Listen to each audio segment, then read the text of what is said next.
Welcome to our YouTube channel, Tuition Home Coaching Center. Please subscribe to our channel to get more videos like this.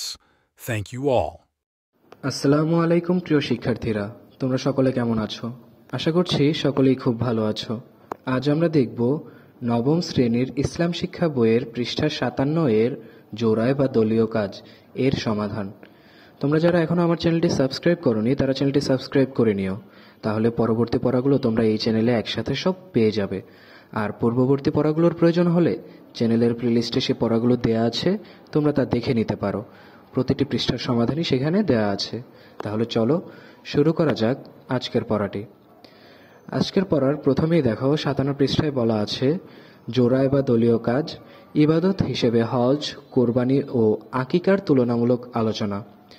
উল্লেখিত শিরোনামের আলোকে তোমরা জোড়ায় বা দলে আলোচনা করে ইবাদতসমূহের মধ্যে তুলনামূলক বিশ্লেষণ করে শিক্ষকের নির্দেশনা মোতাবেক তা উপস্থাপন করো। এখানে আমাদের দেখো ঘরগুলোতে কি দেয়া আছে। তুলনার ক্ষেত্রে হজ, কোরবানি, আকিকা। ফরজ, হজের ফরজ ইহরাম বাঁধা। কোরবানির হালাল উপার্জনের মাধ্যমে পশু ক্রয়। আকিকা সুন্নত ইবাদত। ওয়াজিব, হজ মুজদালিফায় অবস্থান। কোরবানি পশু জবেহ করা। আকিকা পশু জবেহ করা। সময় বা কখন উদযাপন করা হয়। হজ জিলহজ মাসের 8 থেকে 12 তারিখ। কোরবানি জিলহজ মাসের 10 থেকে 12 তারিখ। আকিকা শিশু জন্মের 7ম দিনে।